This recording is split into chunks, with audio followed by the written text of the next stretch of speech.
welcome to A-Level Design and Technology Product Design. Let's have a look at an overview for the course that you'll be studying.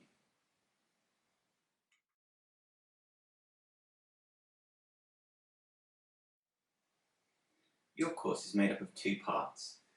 50% of the course is an exam and 50% of the course is a non-exam assessment. The exam is made up of two papers. Paper 1 is on technical principles and paper 2 is on designing and making principles. The exam part accounts for 50% of your final grade. The NEA counts for the remaining 50% of your grade.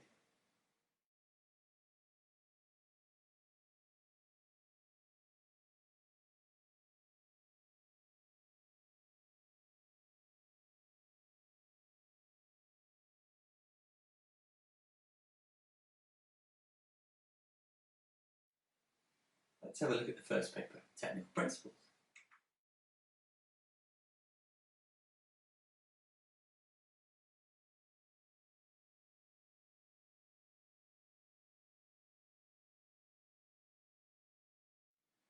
The first paper, Technical Principles, is a 2.5-hour exam and it counts for 30% of your final A-level.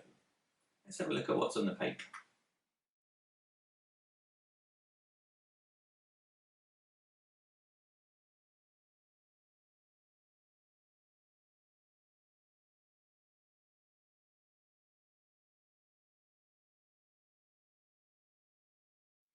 Much like the descriptor, Technical Principles talks about the fundamentals of design.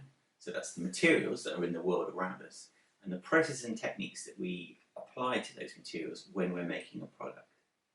It's essential that we have a good understanding of the materials in the world around us, because doing so will allow us to produce products of a more refined nature, and it will allow us to use appropriate materials where they are needed.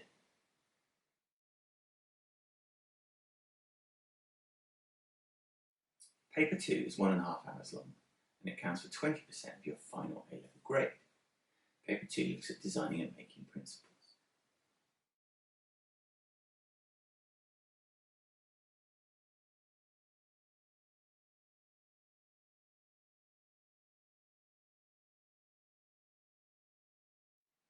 These are the methods and processes that we use as designers when we're creating a product. Whether that's a design process where we think about the way that we think and approach a design problem, or whether it's a manufacturing process and the techniques that we might want to use within them. We also look at the social, moral and ethical debates in design and consider their influence upon our work.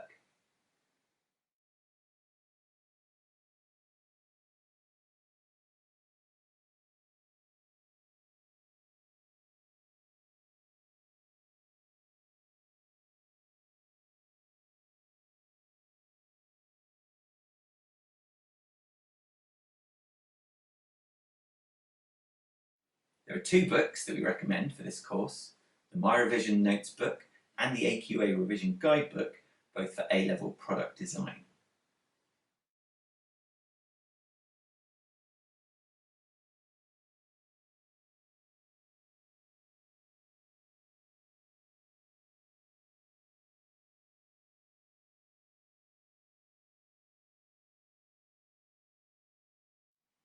The non-exam assessment counts for the remaining 50% of your course mark.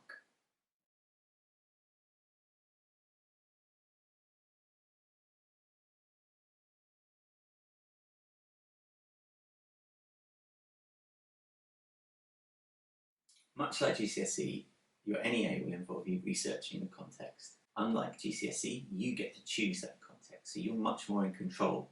When you've researched your context, you'll propose some design solutions and then go about the business of making a prototype. You'll then evaluate that prototype and reflect upon what you've created.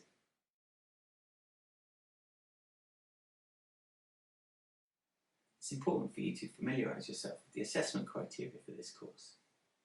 There are 4 areas which will be assessed.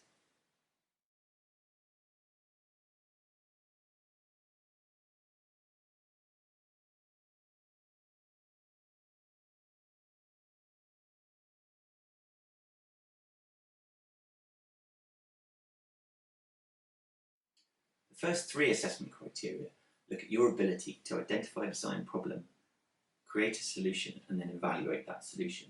These first three criteria apply both to the exam papers that you'll sit and to your non-exam assessment. The fourth criteria is your ability to understand the world of design around you, and that's just for the exam paper.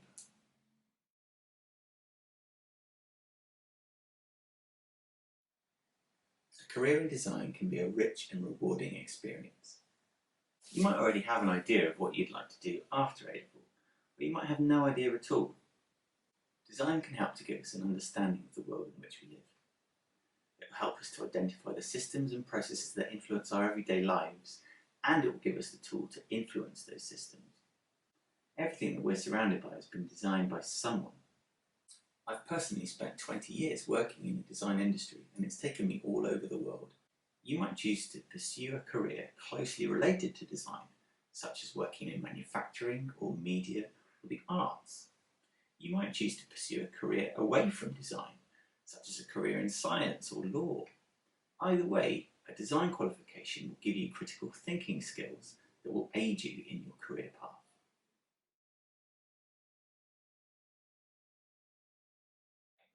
For the summer task, to hone your skills before you arrive in September, we'd like you to identify a design challenge in your everyday lives and then investigate that challenge. To explain the context of the design problem or challenge that you've identified and explain who it affects, so who your core user is, and ideally propose some solutions for it.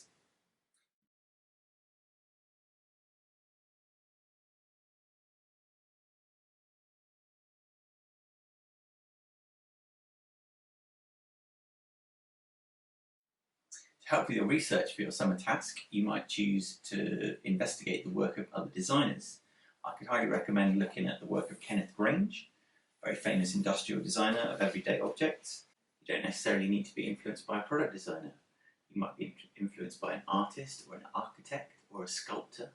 You might choose someone like Anish Kapoor or Zaha Hadid or Jonathan Ive, or any other industrial designer that you think might be relevant to your work or who has inspired you. As an example for your summer project, you might choose a piece of household cutlery. Someone in your household or someone that you know might have problems using that piece of cutlery, and so you should go about designing a version of it that you think is a good solution. You might decide to redesign a pen, an item of furniture, any product that you use in your everyday, and a product where you think the design is suboptimal. Through your research, you should be able to identify ways in which you can improve upon the design of the product. Once you have an idea for how you'd like to improve that product, you should be able to sketch it out and explain your idea to others. We look forward to seeing the work that you produce after the summer. Good luck.